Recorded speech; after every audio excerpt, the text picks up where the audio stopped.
Hello， 大家好，我是君君。今天咱们来做一个家庭版黄焖鸡。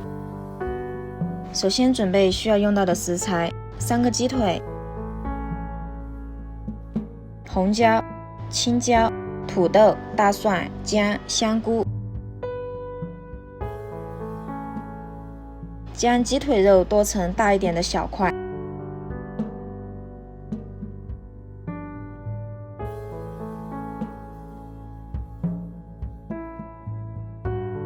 土豆切成滚刀块，香菇切块，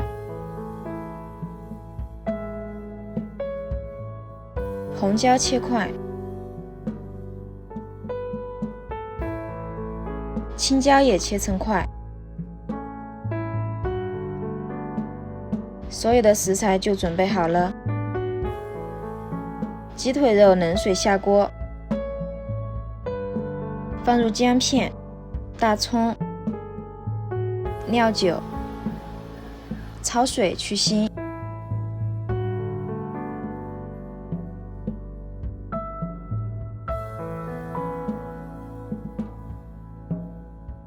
焯好水的鸡腿肉冲洗干净，然后我们来调个料汁，1:1的比例，1勺生抽，1勺蚝油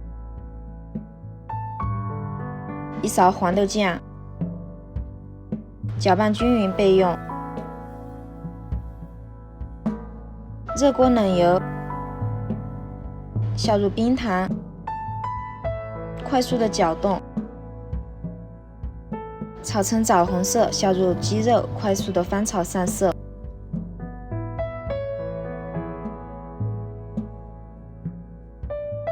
然后放入调好的料汁，炒出酱香味，再加入开水没过鸡肉就可以了。放入姜蒜片，然后转入砂锅，盖上盖子煮3分钟。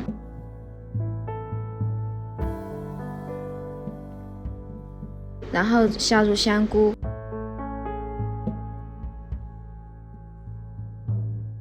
盖上盖子焖10分钟，然后倒入土豆，再盖上盖子焖10分钟。时间到，开盖，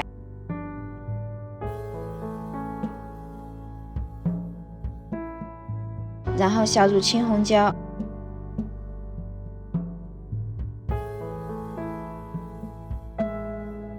放入少许的食盐。哇，真的太香了！这样做的黄焖鸡有肉有菜，真的特别过瘾。